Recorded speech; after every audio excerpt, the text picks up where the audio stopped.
Call to order the regular meeting of the Gurnee Village Board of July 6, 2026. Roll call, please. Ross. Here.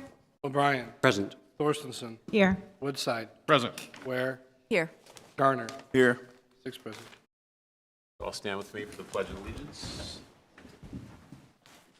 I pledge allegiance to the flag of the United States of America and to the republic for which it stands, one nation, under God, indivisible, with liberty and justice for all.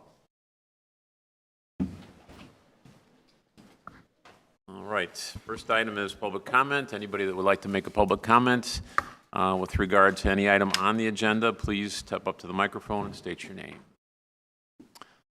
Being none, on to the approval of the consent agenda. Is there a motion? So moved. Motion by Trustee O'Brien, second by Trustee Garner. Roll call, please. Ross. Aye. O'Brien. Aye. Thorstenson. Aye. Woodside. Aye. Ware. Aye. Garner. Aye. 6 aye. Motion carries. Pat? Item number 1, approval of the minutes from the June 15, 2026 meeting. Item number 2, approval of issuing a Class 9 liquor license and waiving the fee for the Gurnee Park District Sound of Summer concert to be held on July 23, 2026 at Hunt Club Park. Item number 3, approval of request from Public Works Department to set a bid date of July 30, 2026 for the Public Works Underground Storage Tank Project, Beale Island relocation and replacement. Item number 4, approval of issuing a raffle license and waiving the bond requirement for the Lake County Sheriff's FOP Lodge 66 event at 10 Hotel from July 22nd through 23rd, 2026.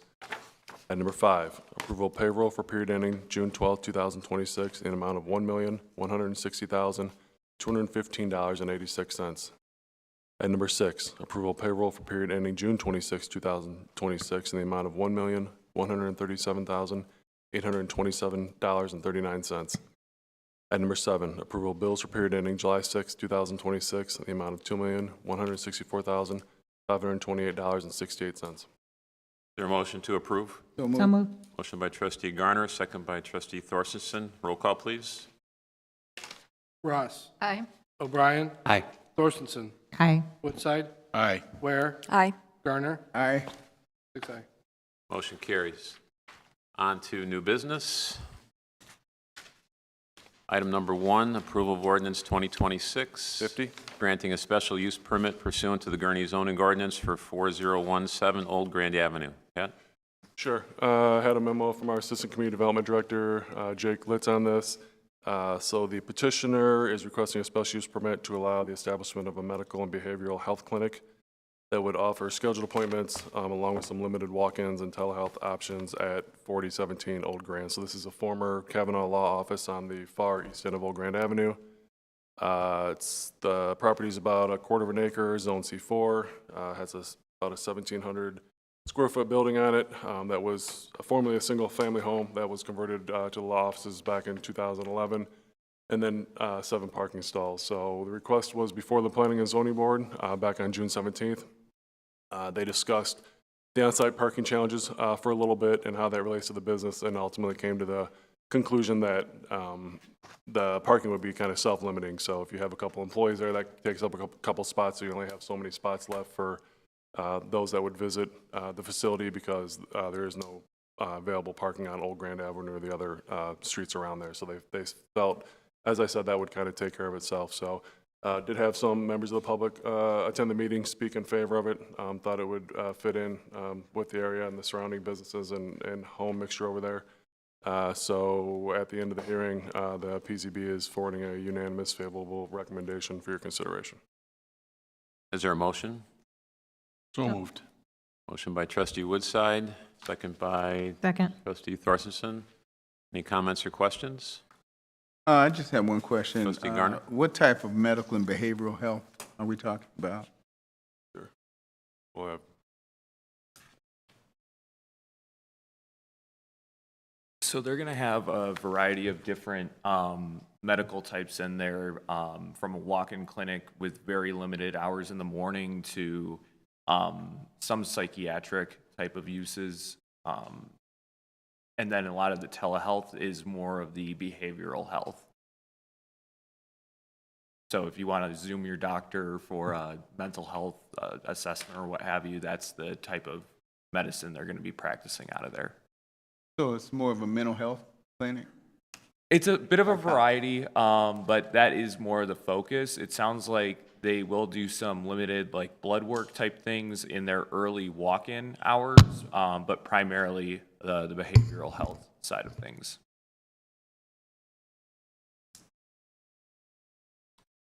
Anything else? Roll call, please. Ross. Aye. O'Brien. Aye. Thorstenson. Aye. Woodside. Aye. Ware. Aye. Garner. Aye. 6 ayes. Motion carries. Item 2, approval of ordinance 2026, 51. authorizing the execution of a master license agreement for fiber optic installation between the Village of Gurnee and Easy Fiber Texas LLC. Pat? Sure. So the next two are related here, so I'll cover them both together. So you remember back in December 2005, we approved a master license agreement for fiber optic installation in the village between the village and Metro FiberNet.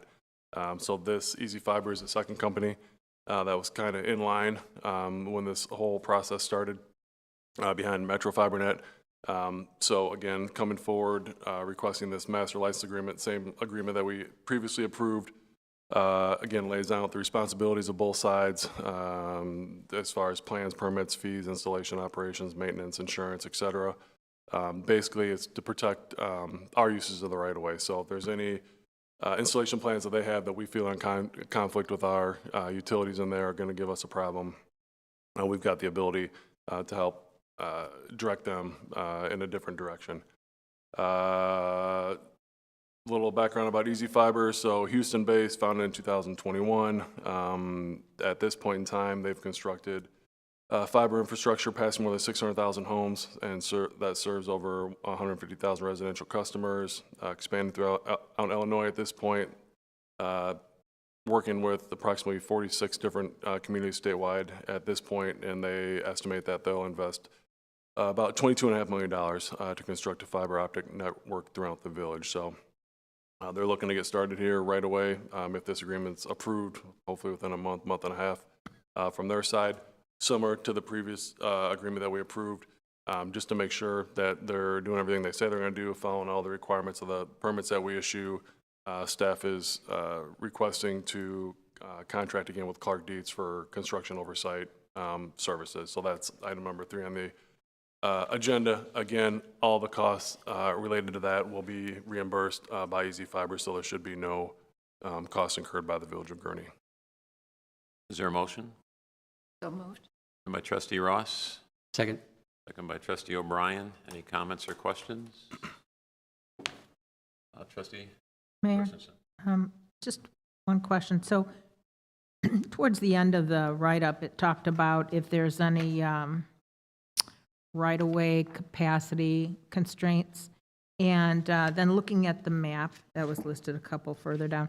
So I remember back when we did the Metro Fiber, do we have multi-pole? I don't know what you called it, but like it was a monopole, or do you have, talk about the constraints for me. And are they laying fiber where all the places where Metro Fiber did? Theoretically, yes. So some of the constraints would just be capacity, physical capacity for the fiber. You were mentioning, you said a monopole? I by the look on your face, I switched my language because I could tell that So- wasn't exactly right. So we're going to make sure that we're going to be able to put our utilities in and maintain our utilities. That's Clark Dietz will also be doing permit review for us, so they'll be looking on that for our behalf. So we're going to make sure that, you know, if they're going to be a minimum of 5 feet away from our existing infrastructure, and then the goal is if there's going to be 2 fiber companies in the same right away, we're going to watch it in particular and make sure they're installing it such that if we ever need to like replace a water main, we're going to have access for that water main somewhere else, such that we're not requesting to remove a bunch of fiber. So I guess the goal is to be as efficient as possible within the right-of-way, making sure that our infrastructure is protected and future installments of future fibers are in a location where it'll be out of our way. These are all underground.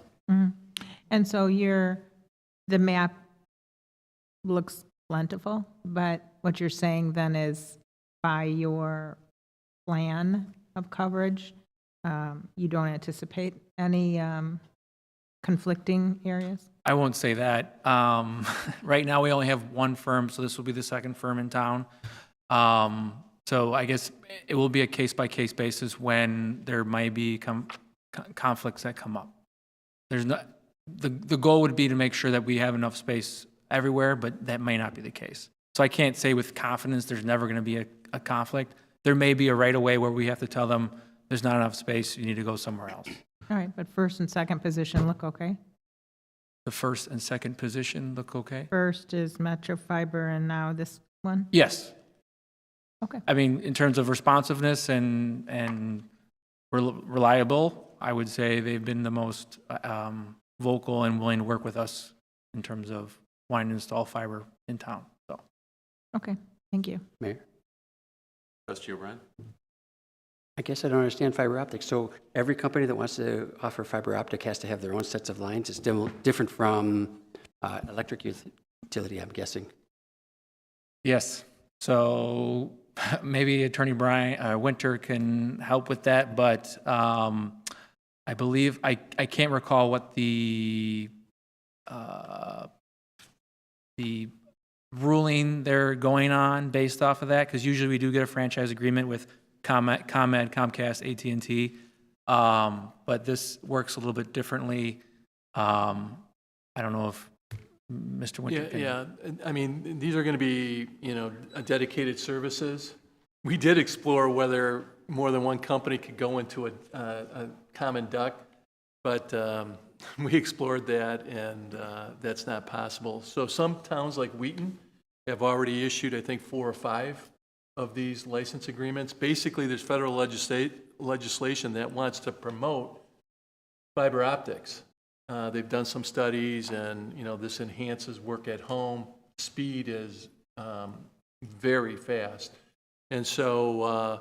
But one of the issues is that the companies will not want to have 6 wires in front of a single house, right? The economics won't be there, and I think more recently, we heard the phrase checkerboard.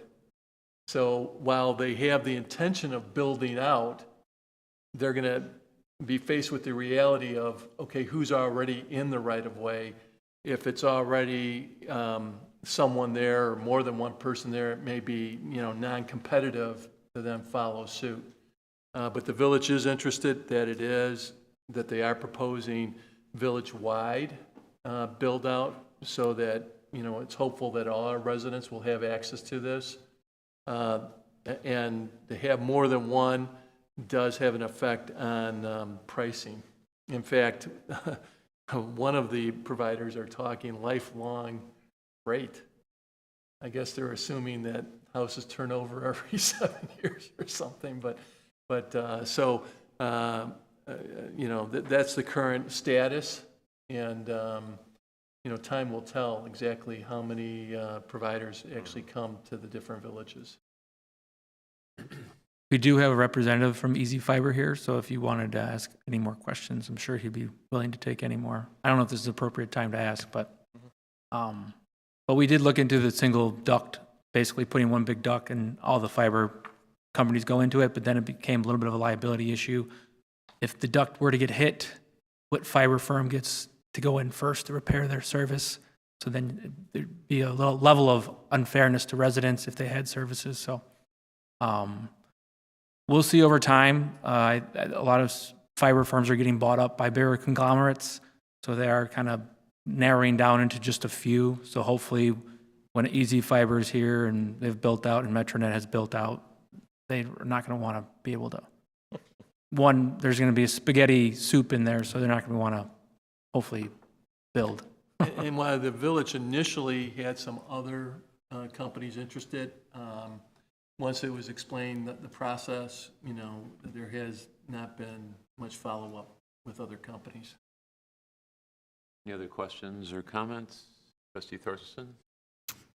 So I read it that it was more of a B2B, but now I'm hearing, because where it talked about the internet services that I get, but now it sounds like it's the consumer or the home that would be electing for this service.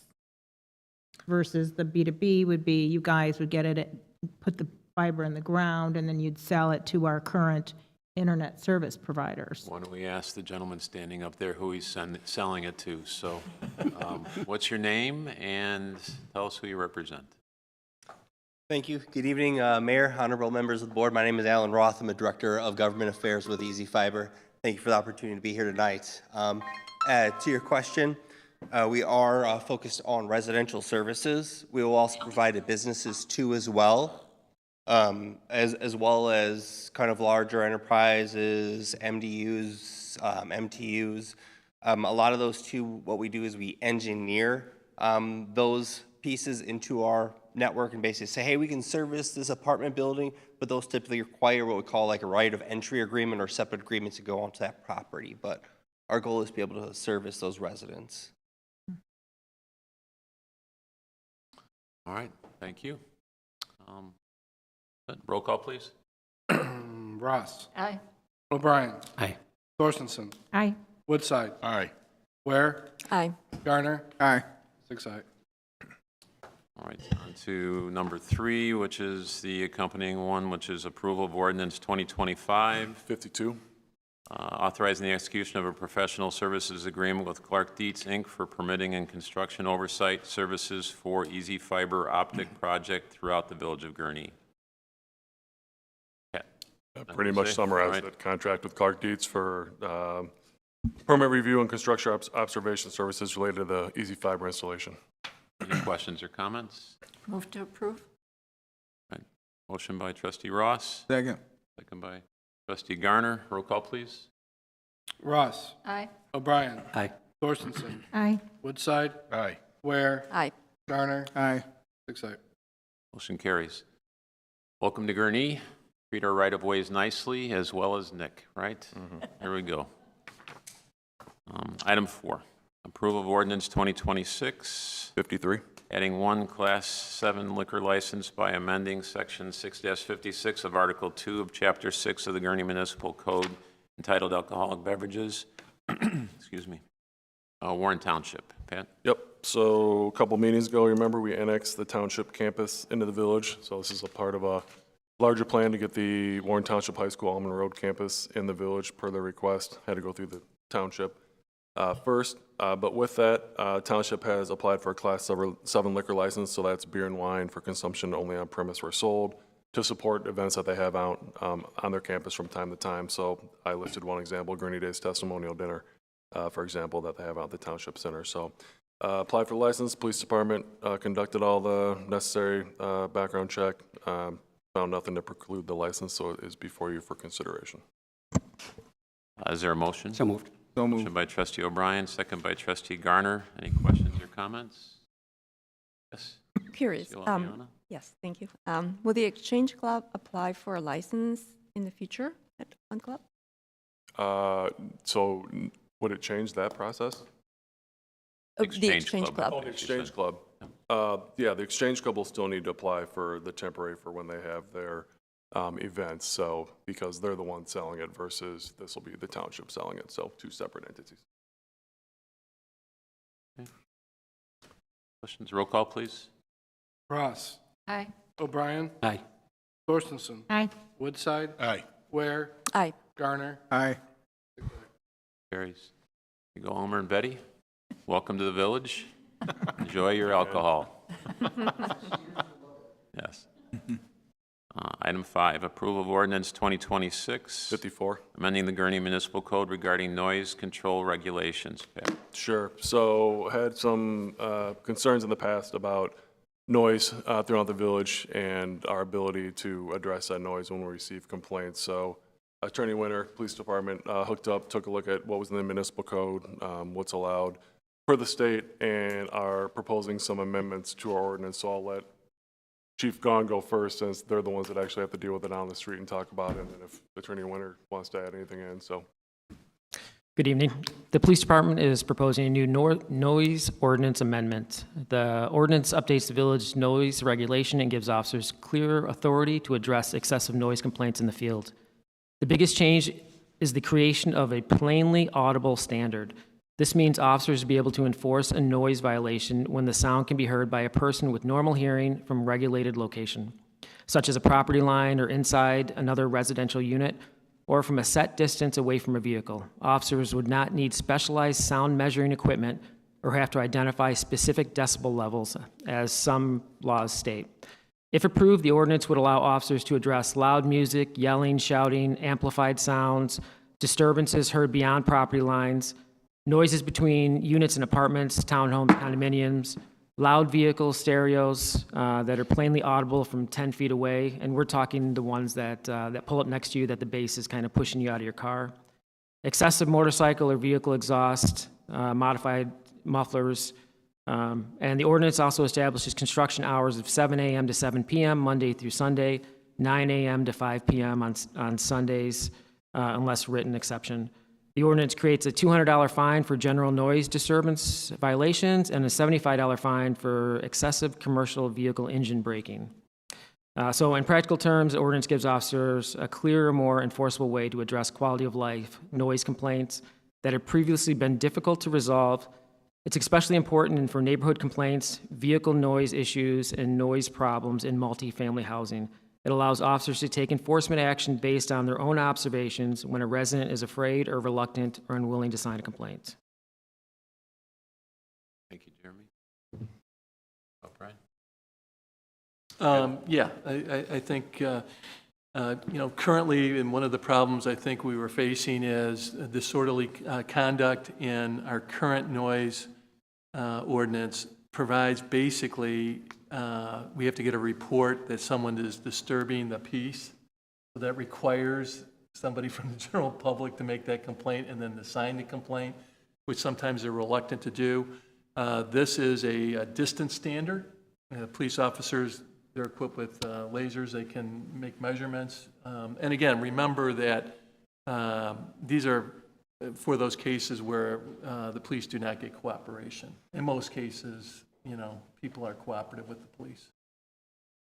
Is there a motion? So moved. Motion by trustee O'Brien, Second. second by trustee Garner.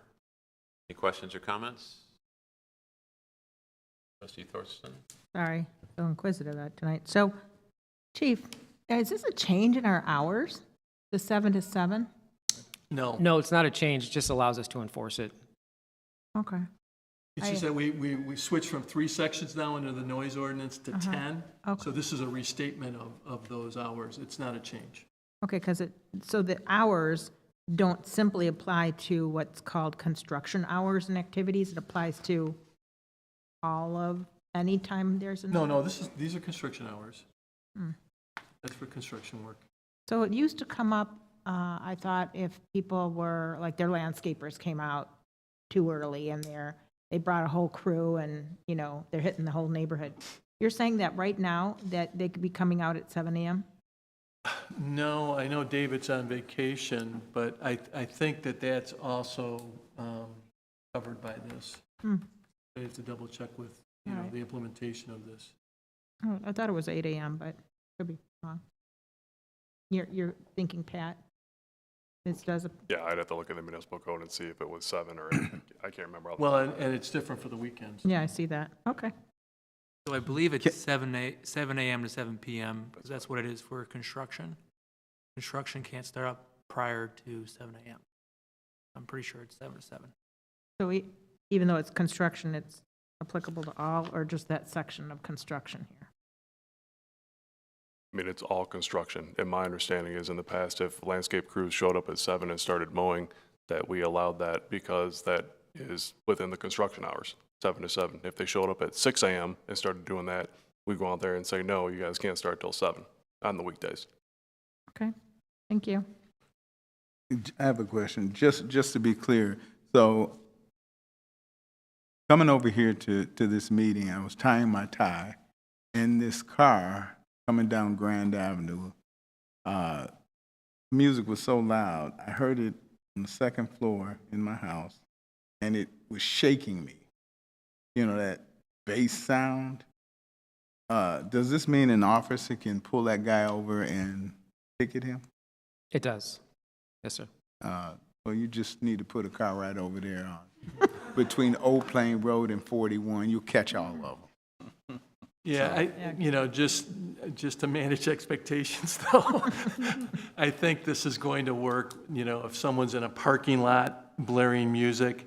Generally speaking, this does, affect general traffic on the roadway, but that is, the application is a little different if it's moving.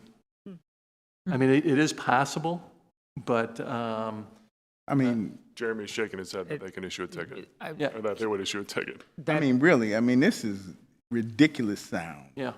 It's one thing, you're riding your motorcycle, you got your stereophonic sound going, and you're just going down the street, and I hear you. But when you're shaking my house, or I'm sitting at a stoplight and my car's jumping with theirs, somebody needs to do something or say something, because it just doesn't make sense. Roll call, please. Ross. Aye. O'Brien. Aye. Thorstenson. Aye. Woodside. Aye. Ware. Aye. Garner. Aye. 6 ayes. Motion carries. Approval of ordinance 2026, 55. authorizing the execution of the professional services agreement with McKinstry of the Village of Gurnee for strategic facility planning and facility condition assessment services for village facilities. Pat. Sure. So I'll let Nick handle this one. This has been his project as of late that he's working on. Yes, so I came across this firm that was, this is kind of what they do. This is their forte in terms of facilities management. Just as we manage our vehicles and our streets, we assess them and then we develop capital plans for them. I thought this would be a good opportunity to get all the departments involved in accumulating and kind of inventorying all our facilities such that when we do have capital projects, we can be on top of, economies of scale. So if, the police department and the public works both have HVAC units coming up or needing repair, we can capital plan for that versus how we do it now is kind of each department goes about their own building or their facility, and then they do a little bit of capital planning by themselves, and it's a little bit more reactive than being proactive. So this is just an opportunity to, one, get an inventory of the 21 facilities that we plan on getting inventory for. So that's going to be a nice plus, and then have a software and access to professionals to give us of understanding of where we're at with all our facilities within town. So it's kind of supplementing the role of property manager, facility manager, which we currently don't have. And so it'd be a nice tool for all the department heads to kind of game plan together cohesively and be able to maintain our infrastructure a little bit better. So we have approximately over 200,000 square feet, 21 buildings. The contract's for $94,000 over 3 years, which I think equates to a little over $31K per fiscal year. So with that, are there any questions? Yeah, I'll just add on. I mean, right now, like Nick said, each department kind of does their own thing. And for example, if you have a rooftop, HVAC unit, Public Works has had a bunch. They've been good about replacing those over time. But this company actually come in, take a look at all those units, assign a life expectancy to it. So if it lasts 15 years and the thing's 14 years old, maybe running fine, but at least we know that it's coming up and we can put some money in the budget like we do with the streets and the sewer and the other things. So, I mean, the facility management, I think, out of all those capital items that we're responsible for is where we've lacked the most. And again, that's been kind of each department doing their own thing, but at least it gets us one step closer to getting everything in a shared software where we can work with Brian, finance director, and plan this stuff out to help smooth some of those spikes that we've been trying to do with some of our other capital spending. So, and I'll just say the cost, we believe the main component of that, the reason it's the 30-some thousand a year is that initial upfront evaluation where they come out and look at all those 21 facilities, all the equipment in there. If we were to stay with them beyond the 3 years, we expect that to decrease significantly. So we'll see how it goes over the first couple of years and then make a decision at that point. But this is kind of one step towards getting things under better control since we don't have a facility manager. Is there a motion? Yeah, can I make a comment, Mayor? You can, as soon as we get our motions done, then we'll do comments right after that. So yes, you can. Is there a motion? So Want to do it? Second. Trustee Woodside, second trustee Ross. Trustee Woodside. Yeah, I just, from the perspective of one of those department heads who was responsible for facilities management and realizing this is not the skill set of anybody in the police department managing the facility, bringing in somebody from the outside to assist us with that was essential, I think. Brought in someone local that didn't have, the perspective of all of the buildings. So being able to coordinate this just makes a lot of sense. And whatever we're paying for it, compare that to the salaries that would be required to have somebody professionally have the skill set to be able to do that in-house. I think it would make a lot of sense. So I think this is a really good idea. Any other comments or questions? Trustee Ross. I think it's a good idea. Roll call, please. Ross. Aye. O'Brien. Aye. Thorstensen. Aye. Woodside. Aye. Ware. Aye. Garner. Aye. 6 Motion carries. Item 7, approval of Public Works recommendation to award the purchase 2026 Chevy Silverado 2500 double cab pickup trucks from Ray Chevrolet at a cost of $152,095.85. Public Works units 248, 250, 274. 2026 Government Purchasing Program, pricing lower than Sourcewell Cooperative Purchasing Contract. Pat. Sure. So next couple memos from our Fleet Management Administrator, Craig Lambrecht. So these were the 3 Public Works pickup trucks that were in the approved budget. Units being replaced are 2016, 17 model years. Reached out to Ray Chevrolet and Fox Lake, as we have done in the past, to see if they could beat the Sourcewell pricing. They came back a couple $1,000s. They're local, had good luck with them. So Public Works is requesting that we move forward with them for these pickup truck replacements. Good. Yep. Is there a motion? So moved. Motion by trustee Second. O'Brien, second by trustee Garner. Any comments or questions? Roll call, please. Ross. Aye. O'Brien. Aye. Thorstensen. Aye. Woodside. Aye. Ware. Aye. Garner. Aye. 6 Motion carries. Item 8, approval of Public Works recommendation to award the purchase 2027 Dodge Ram 5500 four-wheel drive regular cab chassis from Ray Chevrolet at a cost of $69,733. Public Works units 675. 2026 Government Purchase Program, pricing lower than Sourcewell Cooperative Purchasing Contract. Pat. Sure. So this is the 1-ton plow that was in this year's approved budget.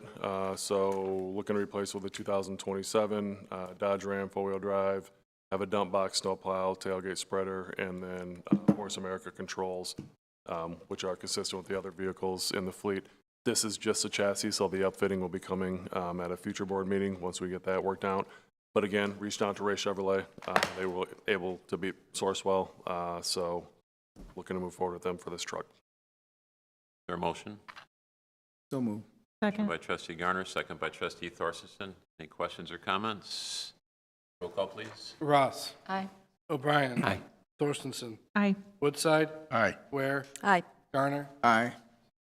Motion carries. Item 9, approval of request from Police Department to waive bidding requirements and award upfitting of 5 patrol squads, 1 K-9 squad, and 1 evidence technician squad to Always Towing and Recovery at a cost of $191,282.70.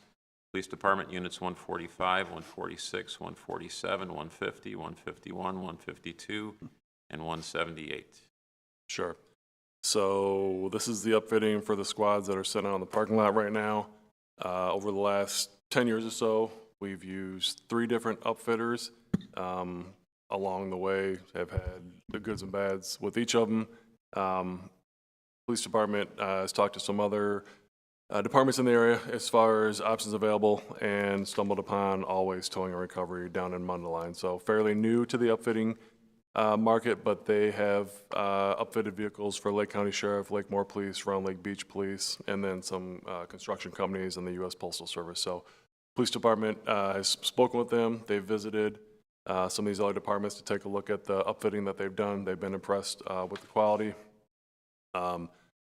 Have had positive feedback. The real advantage with Always is they're just down the road in Mundelein. upfitter that we previously used is down in Tinley Park, so we have to run back and forth to Tinley Park if there's an issue with the vehicle, which takes a decent amount of time. So Always also has availability right away.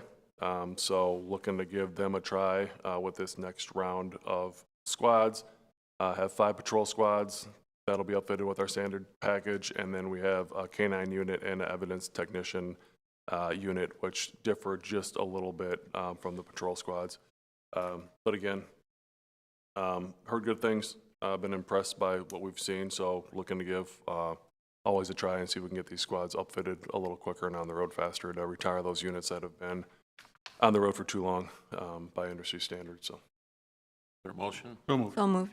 By Trustee Woodside, second by Trustee Ware. Questions or comments? Roll call, please. Ross. Aye. O'Brien. Aye. Thorstensen. Aye. Woodside. Aye. Ware. Aye. Garner. Aye. Carries. On to public comment. Anybody would like to make a public comment that on any item they wish, step to the microphone and state your name. There being none, is there a motion to adjourn? So moved. Motion Second. by Trustee O'Brien, second by Trustee Garner. All in favor, say aye. Aye. We are adjourned.